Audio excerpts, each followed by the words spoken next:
بسم الله الرحمن الرحيم.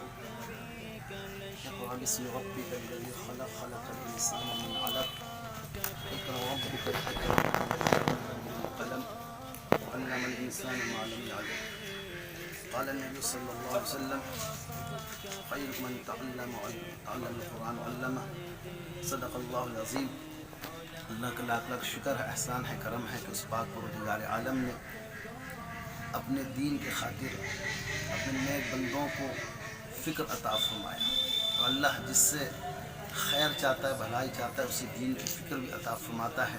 فقہ فی الدین حدیث میں آیا، اللہ اس کو دین کی سمجھ بھی عطا فرماتا ہے.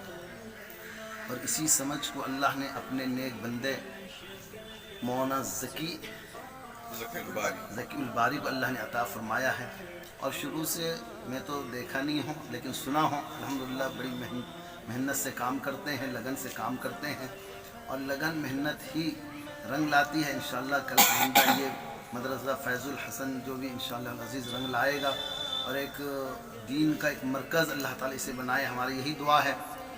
جیسے کہ اللہ رب العالمین نے جب کفار مکہ نے آپ صلی اللہ علیہ وسلم کو ستایا تو آپ بیت اللہ میں نماز پڑھنا آپ کے لیے محال ہو گیا، تو آپ دار ارقم کو پہلا مدرسہ بنائیں.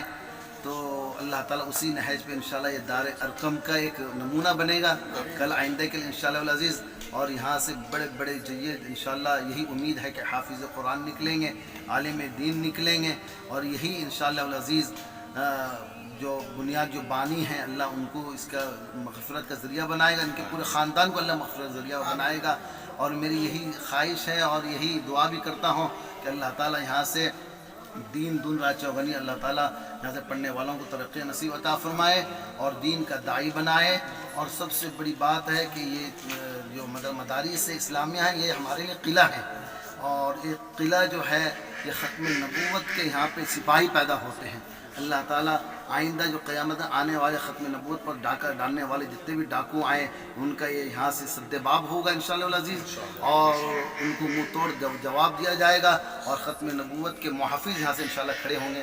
یہ میں امید رکھتا ہوں اللہ سے، اور دعا بھی کرتا ہوں اللہ تعالیٰ یہاں سے ایسے داعی اسلام پیدا کرے جو ختم نبوت کا بیڑے کو اٹھا کر کے سارے عالم میں پھیل جائے.